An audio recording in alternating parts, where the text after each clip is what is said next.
Em nome do Pai, do Filho e do Espírito Santo. Amém. Amém. Vinde, Espírito Santo, enchei os corações dos vossos fiéis e acendei neles o fogo do vosso amor. Enviai, Senhor, o vosso Espírito, e tudo será criado, e renovareis a face da terra. Oremos, ó Deus, que instruísse os corações dos vossos fiéis com a luz do Espírito Santo, fazei que apreciemos retamente todas as coisas, segundo o mesmo Espírito, e gozemos sempre da sua consolação, por Cristo Senhor nosso. Amém. Olá, você que está nos assistindo mais uma vez. Deus abençoe cada um que está firme até agora no nosso curso. Nós estamos hoje entrando na 7ª aula, né? Nós vamos agora encerrar a 2ª narrativa da criação. Isso mesmo, a gente percorreu todo esse caminho para entender, só para entender o que Jesus quis falar quando ele disse que no princípio não era assim. E quando ele fala no princípio, a gente foi mergulhar para entender qual é o plano eterno de Deus. Assim, um plano que não muda para o casamento. Quando Deus pensou o homem e a mulher, o que estava no coração de Deus. A gente viu quase toda a passagem, a 2ª narrativa na aula passada. Ficou faltando o finalzinho, que é muito significativo, é a primeira declaração de amor da história. Está no versículo 23 do capítulo 2. O homem exclamou: esta sim é osso de meus ossos e carne da minha carne. Seu nome será mulher, porque a tiraram do homem.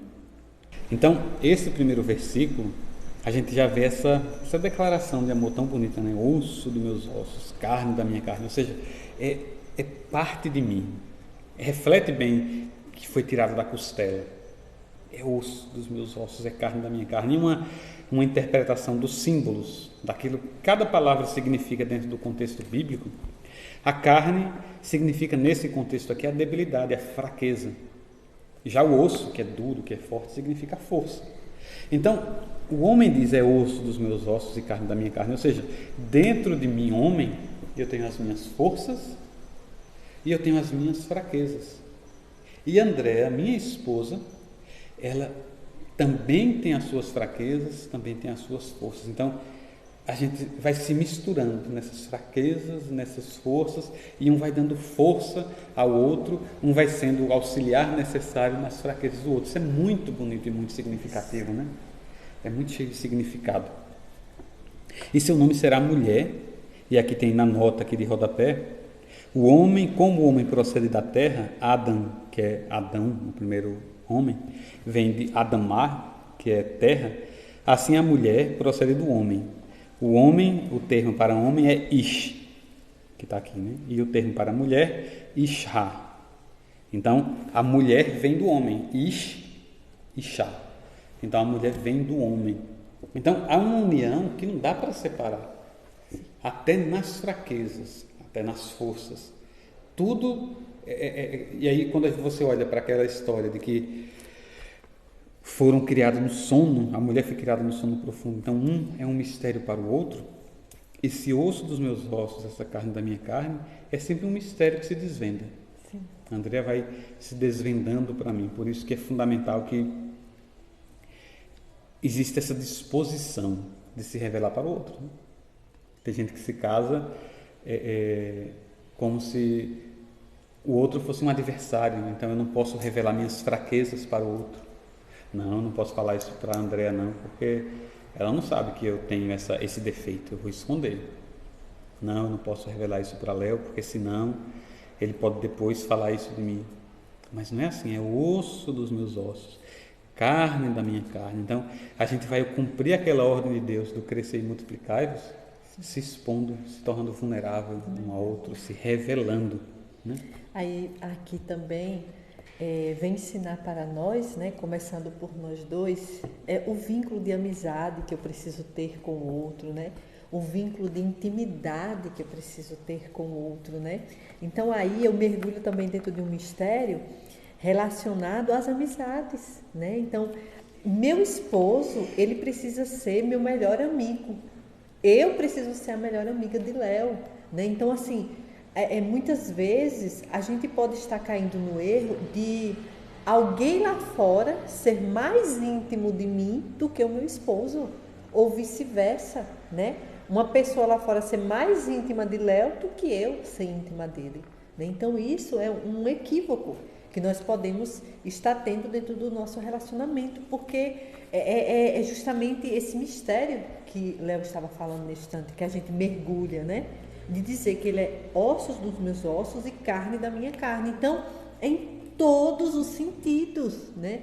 Nas nossas conversas, como ele falou, nas nossas vulnerabilidades, né? Então, é tudo, né? Então, eu preciso confiar. Inclusive, eu falo com você que está dentro do seu casamento, que perdeu a confiança, né? Perdeu a confiança no seu esposo, o esposo perdeu a confiança na sua esposa, né? Confiança, inclusive, não só de traição, mas às vezes até de um particular, né? Que a pessoa partilhou e diz: agora eu não vou falar mais com ela, porque ela falou para uma outra pessoa. Aí eu falo aqui para vocês, resgate isso novamente, porque vale a pena nós sermos de Deus, vale a pena a gente trilhar um caminho de acordo com a vontade de Deus, porque essa é a vontade de Deus, que marido e mulher se unam, e se unir é mais do que só estar perto, é tudo, compartilhar tudo, todos os seus sentimentos, suas tristezas, alegrias, pensamentos, projetos, sonhos, né? Marido e mulher foi feito para isso, né? Para poder falar de tudo. Eu não posso ter reserva com meu esposo. Eu preciso ter essa confiança de dizer: eu posso falar tudo para ele. Eu só não posso falar lixo.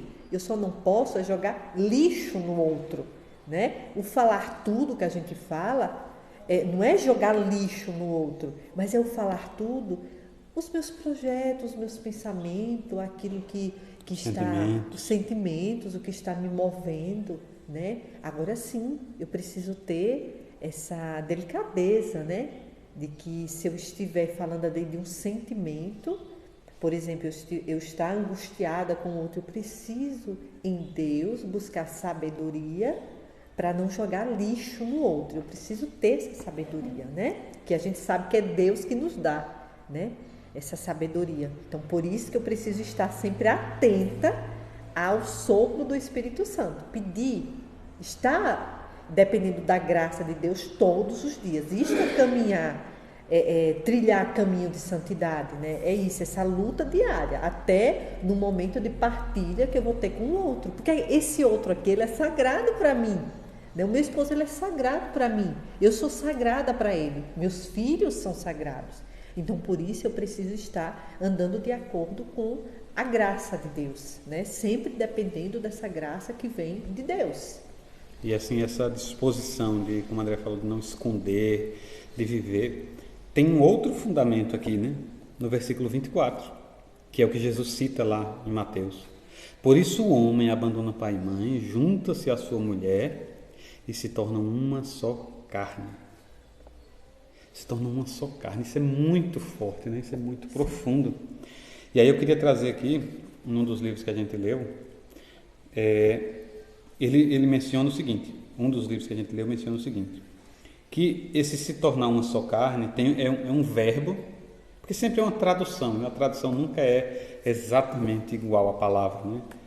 O verbo usado para esse se tornar uma só carne é o verbo que se refere à soldadura, a solda, que você usa para fundir duas peças de metal. Então, você pega duas peças de metal, você esquenta tanto com a solda ali, que ela acrescenta, né, aquela substância da solda, e aquelas duas peças de metal se fundem, derretem, se misturam, e você não consegue mais distinguir o que é uma, o que é outra. Tem aquela união ali, que elas se tornaram um só metal.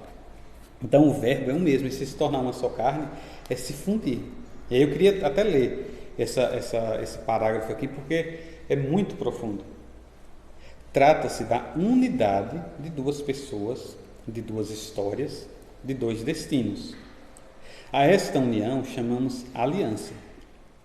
Se carne, no contexto bíblico, significa a pessoa na sua totalidade, tornar-se uma só carne assumirá, portanto, uma importância quase ontológica. Então, o que é que significa uma importância quase ontológica? Ontológico tem a ver com o ser. Então, assim, com quem eu sou, o que eu sou. Quando é celebrado o sacramento do matrimônio e o homem e a mulher se tornam uma só carne, isso significa dizer que não dá mais para diferenciar os dois um do outro. Aconteça o que acontecer, Leonardo nunca estará dissociado de Andréa. Se esse casamento existiu, ele nunca estará dissociado de Andréa. É uma só carne. Eu posso sair de casa, posso me juntar a outra mulher, mas eu vou ser sempre uma só carne. É como se lá nos registros de Deus estivesse dizendo, olha, Leonardo casou com Andréa, ele é uma só carne com Andréa. Então, isso contrapõe completamente a mentalidade do mundo hoje, de que é cada um para o seu lado e pronto, que você casa, mas cada um fica no seu cantinho, não se mistura, é como se fosse água e óleo, só se mistura naquilo que é conveniente, na hora de pagar as contas, na hora de ter relação sexual. Mas não, é uma só carne, precisa ter essa disposição de, se nós somos uma só carne, e ao mesmo tempo são duas histórias, dois destinos, duas pessoas, é preciso que haja sempre esse movimento para que eu vá descobrindo esse mistério. E que André vá descobrindo esse mistério que sou eu. E olha que bonito o último versículo do capítulo 2 de Gênesis, que é exatamente esse contexto. Os dois estavam nus, o homem e sua mulher, mas não sentiam vergonha. É preciso que marido e mulher estejam nus um diante do outro. Transparentes. Exatamente. Igual a água cristalina, né? A gente hoje coloca muita máscara, muita fantasia um para o outro, não se revela para o outro. Né? Tire as máscaras, né? Vem aqui forte no meu coração, tire as máscaras diante do seu esposo, tire as máscaras diante da sua esposa. Pare de fazer cena, como se sua casa fosse um teatro, né? Como se seu casamento fosse um teatro. Tire as máscaras, deixe cair, fique nua, né? Nua no sentido de deixar transparecer sua alma. Lave sua alma diante do outro. Não tenha medo disso, porque você está ali com seu esposo, você está ali com sua esposa diante de um mistério. E como é bom, como é saudável isso. Eu saber que eu posso ser eu com o meu esposo. O Padre Léo falava muito sobre isso. Ele dizia o seguinte, sabe, Léo? Ele dizia que ele era... Não é que ele disse que poderia até colocar máscara diante das pessoas, porque ele fazia as palestras dele e tudo, né? Então, ele disse que muitas vezes ele poderia até não ser exatamente ele, né? Assim, num certo sentido. Mas ele disse que quando chegava na casa da mãe dele, ele dizia que ele era o Léo dela. Ele disse que ali não tinha máscara, ele ficava de qualquer jeito, vestia qualquer roupa, entendeu? Assim, ele estava ali disposto, ele estava ali sendo ele, né? Falava o que quisesse, sabe? Sendo o Léo da mãe dele, né? A mesma coisa é você aí, marido e mulher. Eu não posso estar colocando máscara diante do meu esposo. Por exemplo, veja, eu estou aqui diante de vocês, eu estou de maquiagem, eu botei batom, eu arrumei o cabelo, eu coloquei uma corrente, eu coloquei um brinco, né? Eu botei, digamos assim, uma máscara, né? Então vocês estão me vendo aqui arrumadinha, mas Léo me vê aqui arrumada, desarrumada, entendeu? Porque eu não posso criar máscara. Já pensou? Se todas as vezes que Leonardo estivesse comigo, eu estar assim, sempre maquiada, né? Isso aqui é só uma questão externa que eu estou falando, mas eu falo do coração, né? Leonardo sabe quem é a Andréia, né? Ele sabe quando eu estou enraivada, quando eu estou triste, quando eu estou alegre, quando eu estou feliz, né? Porque não tem por que ter máscara, né? o meu jeito de ser. Ele sabe, né? Porque não pode ter máscara em um casamento. Como é que vai se sustentar? Porque um dia essas máscaras vai cair. Sabe por quê? Porque a própria palavra de Deus, ela fala isso para nós. Sim. A verdade, ela sempre vem. Então não adianta a gente estar escondendo do outro, porque Deus é verdade, Deus é luz. Eu preciso andar na luz com o outro, né? Então, se está algo me incomodando, eu preciso abrir o meu coração para o outro, rasgar a minha alma, né? E aí uma coisa interessante dessa imagem, para a gente terminar, é que os dois estavam nus, dentro do contexto, dentro do coração de Deus. É porque assim, hoje essa ideia de nu, fisicamente nu, um homem e uma mulher nus, está tão vulgarizado, mas a gente tem que pensar que no princípio, e esse princípio ainda existe, é como Deus pensa a relação entre homem e mulher. O momento máximo de intimidade entre um homem e uma mulher é justamente isso aqui, os dois estarem nus para viverem o seu relacionamento sexual. Então, para eu chegar a esse ponto da nudez física, eu preciso passar pela nudez do interior. Hoje, infelizmente, as pessoas inverteram. Então, você encontra uma pessoa uma vez, duas vezes, já está ficando nu, já está tendo relação sexual, sem sequer namorar, não é nem namorar. Antes era assim, não, é quando casa. Depois, não, quando já está com um namoro bem sério. Depois, não, se for namorado. Hoje, não. Às vezes é um encontro de uma noite e pronto, só uma ficada e pronto. E aí você inverte, aquilo que deveria ser um momento de maior intimidade é algo trivial. Você entrega a sua nudez, entrega o seu corpo. Como é que você dá o mais? E quando você for pensar no interior, aí você não vai ter mais, porque, poxa, o que eu tenho de mais sagrado, a minha intimidade mais sagrada, eu estou dando para um monte de gente. Uma porção de gente já tem por aí. Como é que eu vou valorizar agora o meu interior para escolher uma pessoa para dar aquele meu interior? Se o que é mais sagrado já pertence a todo mundo. Então, por isso que a gente precisa ficar nos planos de Deus. A gente precisa ficar como era no princípio e como ainda é.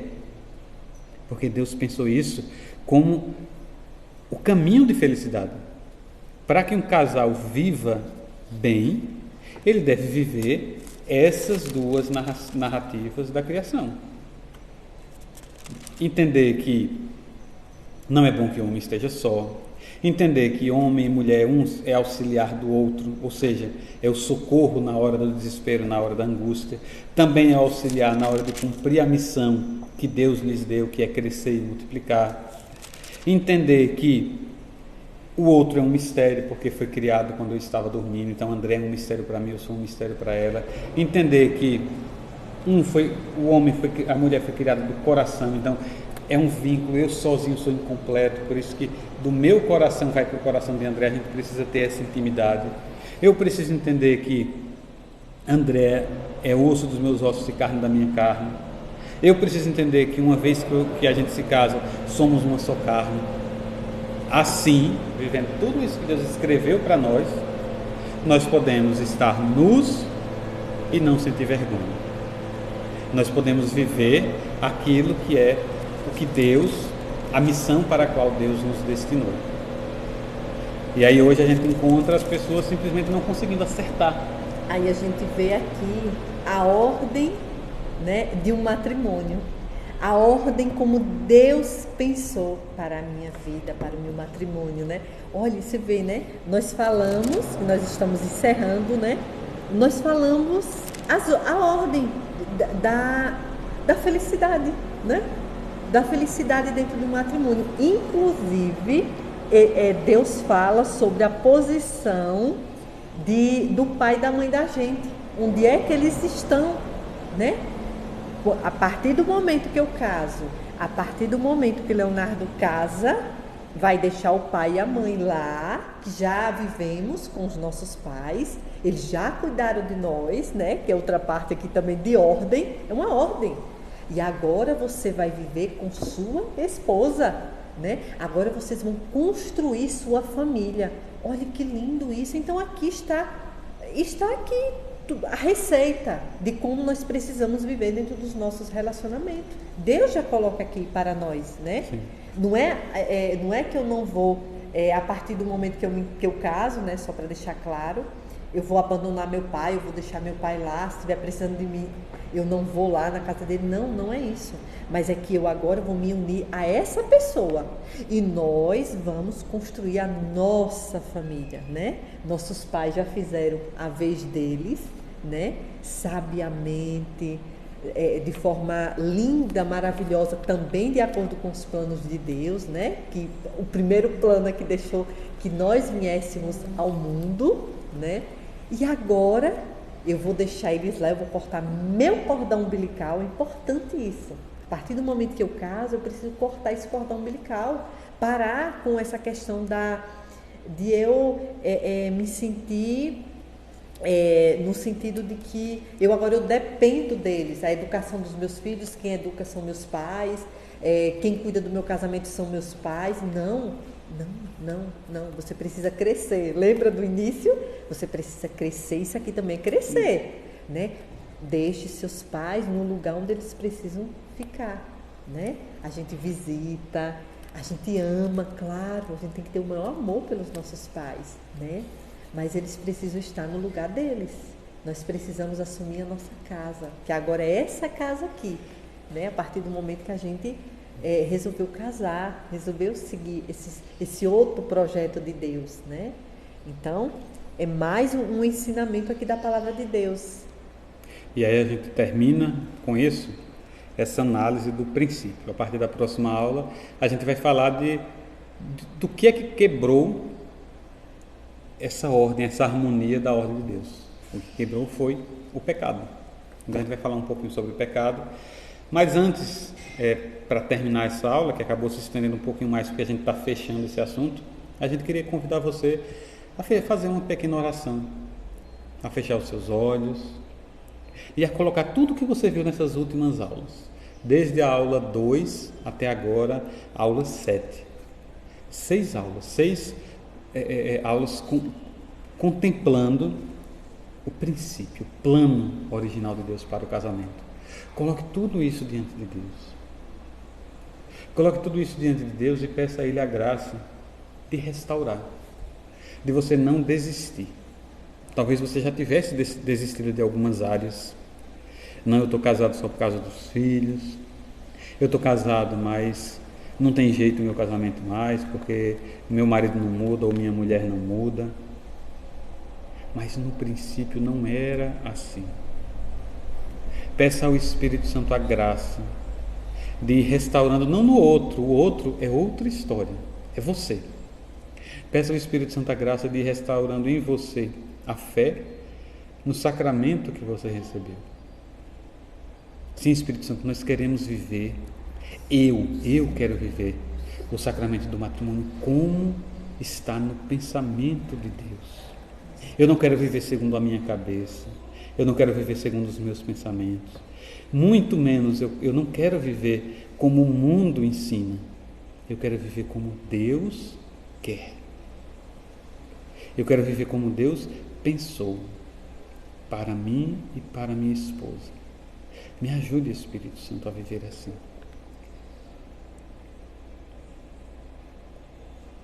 Entregue a sua vida, entregue o seu casamento, entregue as suas motivações a Deus. E creia, Deus pode tudo.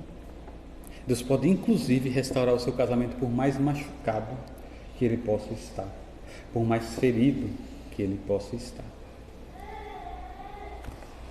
Então, na próxima aula, a gente continua a desvendar esse sentido do matrimônio, começando a refletir sobre como essa harmonia foi quebrada. É isso. Até a próxima aula, se Deus quiser. Deus abençoe.